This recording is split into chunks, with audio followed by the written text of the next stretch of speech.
श्री शिवाय नमस्तुभ्यम।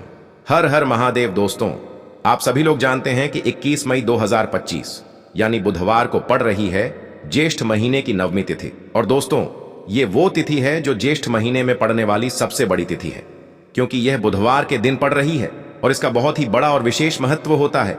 पूज्य गुरु जी ने कहा है, अगर कभी भी मौका लग जाए और ज्येष्ठ महीने की नवमी तिथि बुधवार को पड़ जाए तो आप लोगों को 5 हरे मूंग वाला उपाय तो अवश्य ही करना चाहिए। इन दोनों का संयोग बहुत ही कमाता है।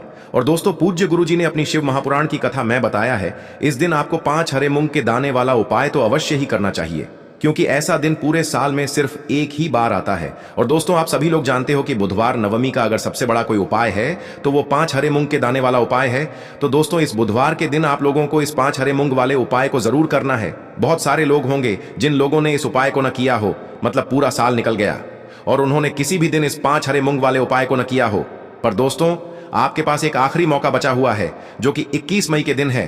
तो इस दिन आप लोगों को इस वाले उपाय को जरूर कर लेना है। भले ही आपने पूरे साल भर इस उपाय को न किया हो, पर अगर आपने इस ज्येष्ठ महीने के बुधवार नवमी के दिन अगर इस वाले उपाय को कर लिया तो आपको इस उपाय को करने का वो फल मिलेगा जिसकी आपने कभी कल्पना भी नहीं करी होगी। इसीलिए आप लोग इस वाले उपाय को एक बार जरूर कर लेना, ताकि आप लोगों के हाथ से यह मौका ना जा सके और आपको इस उपाय को करने का फल मिल सके। दोस्तों, यह उपाय पंडित जी ने अपनी अभी की ही शिव महापुराण की कथा में बताया है। जी, इस उपाय को आज हम आपको बहुत अच्छे से समझाने वाले हैं। इस वीडियो को देखने के बाद इस उपाय को समझने के लिए आपको कोई और वीडियो को देखने की जरूरत नहीं पड़ेगी। तो चलिए दोस्तों, उपाय को शुरू करते हैं। देखिए, यह इस ज्येष्ठ महीने के बुधवार के दिन यह इतना खास होता है, इतना महत्वपूर्ण होता है। देखा गया है कभी कभी बड़े बड़े पूजा पाठ अनुष्ठान से जो मनोकामना पूर्ण नहीं होते, वो इस ज्येष्ठ महीने के नवमी के दिन एक छोटे से उपाय करने से ही आपकी मनोकामना पूर्ण हो जाती है। और बहुत सारे लोगों ने इस उपाय को किया भी है और उनको इस उपाय को करने का फल भी जरूर मिला है। अगर आप लोग भी इस उपाय को बुधवार नवमी के दिन करना चाहते हैं तो आप इस उपाय को पहले अच्छे से समझ लेना, सुन लेना, उसके बाद करना। आपको इस उपाय का फल जरूर मिलेगा। और इस उपाय को कर लेने से आपके घर में चाहे किसी भी प्रकार की दुख और समस्या क्यों ना चल रही हो, आपको उसका कारण भी नहीं पता है कि भाई ये समस्या किस कारण से चल रही है, उसका कुछ भी कारण हो सकता है, जैसे पितृ दोष हो सकता है या किसी भी तरह का मंगल दोष भी हो सकता है। तो इस दिन आप लोगों को ये वाला उपाय कर लेना है। ये एक ऐसा उपाय है, जिस उपाय को अगर किसी विशेष दिन पर किया जाए तो भाई उस विशेष दिन का जो है वह तो हमें मिलता ही मिलता है, पर हमने उस दिन पर इस उपाय को किया है तो हमें उससे भी बड़ा फल मिलता है और फल बहुत जल्दी मिलता है, क्योंकि आप इस उपाय को बहुत ही बड़े और विशेष दिन पर कर रहे हो। तो चलिए अब उपाय के बारे में बात करते हैं, लेकिन उससे पहले आप लोगों को यह जानना आवश्यक है कि आखिर यह उपाय किस समय करना है, किसको करना है और कैसे करना है। तो चलिए हम आगे आपको वीडियो में एक एक करके बता देते हैं। लेकिन उससे पहले अगर आप लोग हमारे चैनल पर नए हैं तो हमारे चैनल को सब्सक्राइब कर लेना और इस वीडियो को लाइक करके कमेंट बॉक्स में श्री शिवाय नमस्तुभ्यम, ओम नमः शिवाय जरूर टाइप कर देना। और अपने फायदे के लिए, गरीबी दूर करने के लिए इस वीडियो को पूरा देख कर जाना, तभी आपको लाभ की प्राप्ति होगी। यदि आज आपने वीडियो को बीच बीच में से देखा, काट काट कर देखा, तो आपको जीवन में कभी सफलता हासिल भी नहीं होगी।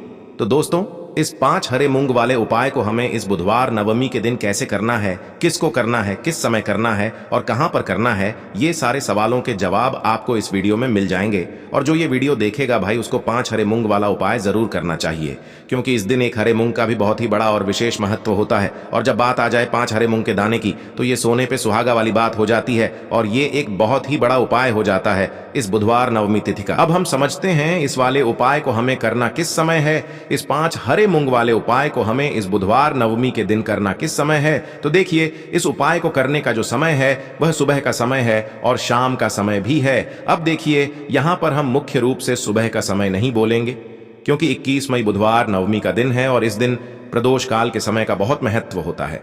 बाकी अगर सुबह के समय भी करेंगे तो भी अच्छा होगा, उसमें कोई भी दिक्कत वाली बात नहीं है। तो चलिए जानते हैं इस विशेष उपाय के बारे में। लेकिन उससे पहले एक प्रार्थना, अगर आप इस चैनल पर नए हैं तो आप इस वीडियो को लाइक करें, चैनल को सब्सक्राइब करें और कमेंट बॉक्स में आप अपनी राशि या अपना नाम जरूर डाल दें, क्योंकि हम राशि से जुड़ा भाग्य भी बताते हैं और भाग्य में चल रही परेशानियों को दूर करने के लिए वह आसान से आसान उपाय भी बताते हैं। तो चलिए अब हम अपने सबसे पहले उपाय की बात कर लेते हैं। देखिए, ज्येष्ठ मास के दिनों में विशेषकर भगवान शिव और माता पार्वती और विष्णु भगवान का पूजन किया जाता है। अब साथ ही साथ बुधवार नवमी का दिन भी पड़ गया है, तो ऐसा समझ लीजिए आपके जीवन में धन भी आएगा, सुख भी आएगा, धन बढ़ेगा भी, और साथ ही साथ आपके जीवन के सारे संकटों को भगवान शिव जी दूर कर देंगे। तो चलिए सबसे पहले बात कर लेते हैं सबसे पहले उपाय की, जो कि बुधवार वाले दिन आपको विशेष कर करना है। और इस उपाय को करने से आपकी कोई भी ऐसी इच्छा, कोई भी विश जो अभी तक अधूरी है, पूरी नहीं हो रही है, तो आपकी बड़ी से बड़ी विश और मनोकामना भी पूरी हो जाती है जब आप नवमी वाले दिन इस पहले उपाय को कर लेते हैं। तो देखिए, आप सभी जानते हैं कि श्री हरि विष्णु जो है, उन्हें तुलसी दल सबसे प्रिय है। बिना तुलसी माता के श्री हरि विष्णु अधूरे हैं, और बिना तुलसी पत्तों के श्री हरि विष्णु का भोग अधूरा है। अब श्री हरि विष्णु को प्रसन्न करके आप अपनी किसी भी मनोकामना को पूरा कर सकते हैं, क्योंकि श्री हरि विष्णु प्रसन्न हो गए तो आपकी कोई भी विश और इच्छा, मनोकामना अधूरी नहीं रहेंगी। देखिए, हम सभी के घरों में माता तुलसी का पौधा अवश्य ही होता है। तो देखिए, हमें तुलसी जी के पौधे से सबसे पहले तो 3 पत्ते तोड़ने हैं। देखो, एकादशी वाले दिन आपको तुलसी के पत्ते नहीं तोड़ने हैं। तो देखिए, तुलसी जी के आपको 3 पत्ते तोड़ लेने हैं, और इन तुलसी जी के पत्तों को तोड़ने के बाद आपको 1 चुटकी हल्दी भी अपने साथ में लेनी है। हल्दी के अंदर आपको जल मिलाकर के पेस्ट के रूप में तैयार करना है, और इसी के साथ में आपको एक दीपक भी लेना होगा। दीपक आप मिट्टी का भी ले सकते हैं, आटे का भी ले सकते हैं, और इस दीपक में आपको शुद्ध घी डाल करके इसमें आपको लंबी रुई की बाती का प्रयोग करना है। देखिए दोस्तों, आपके पास है 3 तुलसी जी के पत्ते हैं। तो पहला जो तुलसी जी का पत्ता है, उस पर आपको सबसे पहले तो जो आपने हल्दी ली है उसकी एक बिंदी लगानी है। और पहला जो तुलसी जी का पत्ता है, आपके घर में भगवान विष्णु का चाहे कोई सा भी स्वरूप हो, चाहे लड्डू गोपाल जी का स्वरूप हो, या फिर भगवान कृष्ण की आपके मंदिर में प्रतिमा हो, या फिर भगवान श्री राम की प्रतिमाएं, उनके सामने आपको पहला तुलसी जी का पत्ता अर्पित करना है। अब देखिए दोस्तों, आपके पास जो 2 तुलसी जी के पत्ते हैं और आपके पास जो एक दीपक है, इन्हें आपको लेकर के पहुंचना है अपने ही घर में तुलसी जी के पौधे के पास में। देखिए, सबसे पहले तो आपके पास जो 2 तुलसी जी के पत्ते हैं, उन पर भी आपको हल्दी की एक बिंदी लगानी है, और उन दोनों ही तुलसी जी के पत्तों को आपको अपने घर में तुलसी जी के पौधे के वहां पर ही अर्पित कर देने हैं। और इस प्रकार से यह दोनों पत्ते भी तुलसी जी के पौधे के पास में अर्पित करने के बाद अंत में जो आपके पास एक लंबी बाती का दीपक है, इसे आपको तुलसी जी के पौधे के पास में ही प्रज्वलित कर देना है। जो भी व्यक्ति अपने ही घर पर इस प्रकार से तुलसी जी के 3 पत्तों का यह उपाय कर लेता है, तो उसका परिवार हमेशा खुश रहता है। उसके परिवार में कभी भी कोई भी संकट उत्पन्न नहीं होता है, और यदि आपके घर में जो भी गृह क्लेश है वह भी समाप्त होते हैं। तो इस प्रकार से यह सुंदर सा उपाय करना है। अब बात करते हैं अगले उपाय की। देखो, यदि आपके जीवन में आर्थिक संकट बहुत अधिक हो रहे हैं, धन की समस्या लगातार जीवन में बनी हुई है, एक रुपयों को प्राप्त करने के लिए आपको बहुत अधिक मेहनत कर रहे हैं, तो आज रात्रि में सोने से पहले आपको हो यह एक चमत्कारी दीपक का उपाय अवश्य करना है। या फिर यदि आपका जो व्यापार है, बिजनेस है, दुकान है, वह अच्छे से नहीं चल पा रही है, तो आज रात्रि में इस विशेष दीपक का उपाय आपको अवश्य करना चाहिए। देखो दोस्तों, दीपक हमारे घर में सभी नकारात्मक शक्ति को बाहर करता है। यह उपाय आपको साल में केवल 1 बार करने का ही मौका मिलता है। देखिए, इस उपाय के लिए आपको तुलसी जी की जो सूखी लकड़ी होती है उसे ले लेना है। देखिए दोस्तों, यदि आपके पास पुरानी तुलसी जी की लकड़ी है तो उसे आप ले सकते हैं, और यदि आपके घर में तुलसी जी जो लकड़ी है वह सूखी हुई है तो उसकी लकड़ी आप तोड़ करके इस्तेमाल कर सकते हैं। लेकिन आपको ध्यान रखना है कि सूर्यास्त से पहले पहले ही आपको यह जो तुलसी जी की लकड़ी है, इससे अवश्य ही तोड़ लेना है। तो इस उपाय के लिए आपको सबसे पहले तो एक मिट्टी का दीपक लेना होगा। चाहे तो आटे का दीपक भी ले सके, क्योंकि आटे का दीपक सभी दीपक में सर्वोत्तम माना गया है। इस दीपक के अंदर आपको शुद्ध घी का प्रयोग करना होगा, और इससे दीपक के अंदर आपने जो तुलसी जी की लकड़ी ली है उसे भी रख देना है। लेकिन ये जो तुलसी जी की लकड़ी है, इसमें आपको चारों तरफ अच्छे से घी लगा लेना है। देखिए, गुरुजी ने बताया है कि जो तुलसी जी की लकड़ी है, यदि आप उपाय करते हैं और बहुत ही शीघ्रता से जल जाती है, तो इसके लिए आपको एक कार्य करना है। आपको थोड़ी सी रुई ले लेनी है, और उस रुई को आपने जो तुलसी जी की लकड़ी ली है उस पर अच्छे से चारों तरफ लपेट देनी है। तुलसी जी की लकड़ी के ऊपर रुई लपेटने के बाद इसे आपको पूरा घी के अंदर डुबो लेना है। अब इसे आपको बाती के रूप में प्रयोग करना है। अब दोस्तों, इस दीपक को आपको प्रज्वलित कहाँ करना है? तो इस दीपक को आपको या तो भगवान विष्णु के सामने प्रज्वलित करना होगा, या फिर आपको भगवान श्री राम के सामने प्रज्वलित करना होगा, या फिर भगवान कृष्ण के सामने, यानी कि भगवान विष्णु के जो भी अवतार हैं उनके सामने आप ये दीपक प्रज्वलित कर सकते हैं। या फिर आप इस दीपक को माता तुलसी जी के सामने भी प्रज्वलित कर सकते हैं। पूज्य गुरु जी ने बताया है कि जो भी व्यक्ति इस प्रकार से तुलसी जी की डंडी से यह दीपदान कर देता है, उसके जीवन में कभी भी धन की समस्या नहीं होती है। इसीलिए आपको यह पूरे साल में केवल 1 बार ही मौका मिलता है। इस उपाय को करके देखना, आपकी सभी इच्छाएं जरूर पूर्ण होंगी। यह जो उपाय है रात्रि में सोने से पहले करना है। यह उपाय आपके लिए सर्वश्रेष्ठ होने वाला है। देखिए, इस उपाय के लिए आपको मात्र 5 हरे मूंग के दाने ले लेना है। देखिए, तिथि है और यह बुधवार के दिन पड़ रही है, इसीलिए आपको 5 हरे मूंग के दाने लेना है। हरे मूंग के दाने आपको साबुत लेने हैं, खंडित नहीं होने चाहिए। इस बात का ध्यान रखें। और इसी के साथ मैं आपको एक तांबे के पात्र के अंदर अपने घर से शुद्ध जल ले लेना है। अब दोस्तों, इन सभी सामग्रियों को लेकर के आपको सीधे पहुंच जाना है भगवान शिव के मंदिर में। देखिए, इस उपाय को भी आप सुबह भी कर सकते हैं और शाम के समय में भी कर सकते हैं। देखिए, भगवान शिव के मंदिर में पहुंचने के बाद आपके पास जो 5 हरे मूंग हैं, उनमें से पहला जो हरा मूंग है, आपको शिवलिंग के सामने जो नंदी महाराज होते हैं और उनका जो पैर उठा हुआ होता है, वहां पर आपको पहला हरा मूंग समर्पित कर देना है और आपको ओम नमः शिवाय इस मंत्र का जाप कर लेना है। फिर आपको दूसरा हरा मूंग लेना है और शिवलिंग पर जो श्री गणेश जी वाला स्थान होता है, वहां पर आपको यह दूसरा हरा मूंग समर्पित कर देना है। यानी कि शिवलिंग के सीधे तरफ आपको यह दूसरा हरा मूंग समर्पित करना है और फिर आपको ओम नमः शिवाय या फिर श्री गणेशाय नम इस मंत्र का जाप कर लेना है। तीसरा हरा मूंग का दान आपको भगवान शिव की सबसे प्रिय पुत्री माता अशोक सुंदरी वाले स्थान पर समर्पित करना होगा। शिवलिंग की जो जलाधारी होती है, जहां से जल बह करके आता है, उसी जलाधारी के बीच में जो कहीं कहीं उठी हुई लाइन होती है सांप की आकृति के रूप में, वहीं पर आपको तीसरा हरा मूंग समर्पित करना है और फिर आपको ओम नमः शिवाय इस मंत्र का जाप कर लेना है।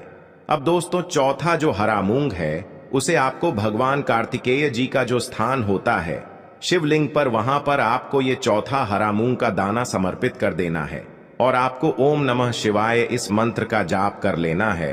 अब दोस्तों, आपके पास जो 5वां और अंतिम हरा मूंग बचा हुआ है, उससे जल के पात्र के अंदर डाल देना है और इस हरे मूंग से युक्त जल से आपको भगवान शिव के शिवलिंग का अभिषेक कर देना है। जल आपको बिल्कुल धीरे धीरे समर्पित करते जाना है और लगातार आपको शिव महापुराण के मूल मंत्र श्री शिवाय नमस्तुभ्यम इस मंत्र का जाप करते रहना है।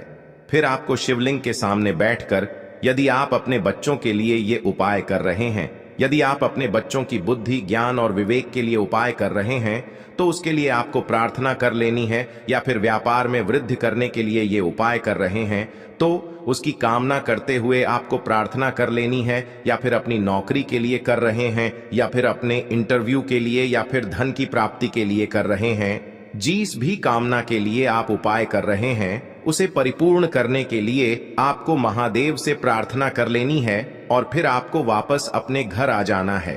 पूज्य गुरु जी ने कहा है कि जो भी व्यक्ति इस उपाय को कर लेता है, तो यकीन मानिए आपके जीवन की जो सारे संकट, कष्ट और बाधाएं ही वो सभी समाप्त होंगे। आप दोस्तों, हम जान लेते हैं चौथे चमत्कारी उपाय के बारे में, लेकिन ये उपाय विशेषकर उन लोगों को करना है जिनका व्यापार बिल्कुल भी ढंग से नहीं चल पा रहा है, या फिर जिनके घर में धन की परेशानी बहुत अधिक है, साथ ही साथ जिनका जो बुध ग्रह है वह कमजोर अवस्था में है, तो उन्हें यह उपाय करना चाहिए। बुध ग्रह को मजबूत करने के लिए आपको विशेषकर ये उपाय करना है। देखिए, इस उपाय के लिए आपको मात्र एक प्यारे सी बेलपत्र लेनी होगी। बेलपत्र जो है वह कहीं से भी खंडित नहीं होनी चाहिए। बेलपत्र यदि आपको प्राप्त नहीं हो पाती है, तो आप भगवान शिव के शिवलिंग पर चढ़ी हुई बेलपत्र को पुण्य शुद्ध जल से धोकर के उपयोग कर सकते हैं। इसी के साथ में आपको मात्र एक हरा मूंग लेना है। हरा मूंग भी आपको साबुत लेना है, खंडित नहीं होना चाहिए। और इसी के साथ में आपको एक तांबे के पात्र के अंदर शुद्ध जल लेना होगा। अब देखिए, यह तीनों सामग्री लेकर के आपको सीधे पहुंचना होगा भगवान शिव के मंदिर में। यह उपाय आप सुबह से लेकर के शाम तक किसी भी समय कर सकते हैं। देखिए, सबसे पहले तो आपके पास जो एक बेलपत्र है, उससे आपकी जो भी कामना है, चाहे व्यापार से जुड़ी हो, बुद्धि ज्ञान विवेक की प्राप्ति के लिए हो, आपके घर में सुख शांति को लेकर आपकी कोई काम न हो, जो भी आपकी कामना है उन्हें आपको बोलना है। और यह जो एक बेल पत्र है, सबसे पहले तो आपको माता अशोक सुंदरी वाले स्थान पर समर्पित कर देनी है।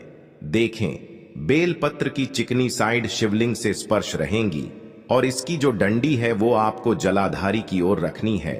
इस प्रकार से आपको यह जो बेलपत्र है इससे माता अशोक सुंदरी वाले स्थान पर समर्पित कर देना है। अब दोस्तों, आपके पास जो एक हरा मूंग का दाना है उससे आपको आपकी जो भी कामना है उसे बोलते हुए उस हरे मूंग दाने को आपको उसे जलपात्र के अंदर डाल देना है। अब दोस्तों, ये जो हरा मूंग युक्त जल है इसे आपको समर्पित करना है। आपकी जो भी कामना है, चाहे आपका जो व्यापार है वह अच्छे से नहीं चल पा रहा है, तो इस प्रकार से आपको कामना करनी है। और यह जो हरी मूंग से युक्त जल, इसमें से थोड़ा सा जल सबसे पहले तो आपको भगवान श्री गणेश जी वाला स्थान पर समर्पित करना है। फिर थोड़ा सा जल आपको माता अशोक सुंदरी वाले स्थान पर समर्पित करना है। और फिर जो अंत में थोड़ा सा जल और बचेगा उसे पूरा आपको भगवान शिव के शिवलिंग पर धीरे धीरे अर्पित कर देना है। श्री शिवाय नमस्तुभ्यम इस मंत्र का जाप करते हुए। तो इस प्रकार से आपको थोड़ा थोड़ा जल समर्पित करना है। थोड़ा सा जल आपको भगवान गणेश जी वाले स्थान पर, फिर माता अशोक सुंदरी वाले स्थान पर, फिर अंत में भगवान शिव के शिवलिंग पर अर्पित कर देना है। आपकी जो भी समस्या होगी वह विघ्नहर्ता आपकी समस्या को समाप्त जरूर करेंगे। अब हम बात कर लेते हैं तीसरे उपाय की। के लिए आपको लेना है 11 चावल के दाने। गुरु जी ने कहा है चावल के दाने खंडित नहीं लेने हैं, बिल्कुल साबुत होने चाहिए। उसके साथ में आपको लेना है एक बेलपत्र। बेलपत्र का भी एक नियम है, अगर आपके पास बेलपत्र नहीं है तो आप शिवलिंग से उठाकर उसको पुनः शुद्ध जल से धोकर इस्तेमाल कर सकते हैं। इस प्रकार आपको बेलपत्र लेना है। इसके बाद आपको एक लोटा जल लेना है। अब ये सब सामग्री लेकर आपको जाना है महादेव के मंदिर में। देखो, अब आपको उत्तर साइड में खड़े हो जाना है और सबसे पहले आपको एक बेलपत्र अपने हाथ पर और 11 चावल दाने रखकर शिवलिंग के ऊपर अपना नाम और गोत्र बोलते हुए समर्पित कर देना है और ओम नमः शिवाय श्री शिवाय नमस्तुभ्यं का लगातार जाप करना है। अब आपको जो एक लोटा जल साथ में लेकर आए थे उसे धीरे धीरे बेलपत्र और चावल दाने के ठीक ऊपर आपको समर्पित करते जाना है और शिव पुराण के मूल मंत्र श्री शिवाय नमस्तुभ्यं का 11 बार जाप करना है और अपनी मनोकामना बोलते जाना है। देखो, बस छोटा सा उपाय करना है, देखना एक दिन आपके सब काम बनने लग जाएंगे। गुरु जी का बहुत ही विशेष उपाय है। चलते हैं तीसरे उपाय की तरफ। को लेना है एक गोल बाती का दीपक। आप चाहें तो मिट्टी का ले सकते हैं या फिर घर से शुद्ध आटा मढ़कर उसका दीपक आप तैयार कर सकते हैं। इसके बाद आपको लेना है शुद्ध गाय का घी। अगर वो नहीं है तो कोई भी देसी घी इस्तेमाल कर सकते हैं, जिससे आपको दीपक प्रज्वलित करना है। देखो, अब ये सब सामग्री लेकर आपको जाना है प्रदोष काल में आपके घर पर तुलसी जी के घेरे के पास में। देखो, ये उपाय तो आपको अवश्य करना है।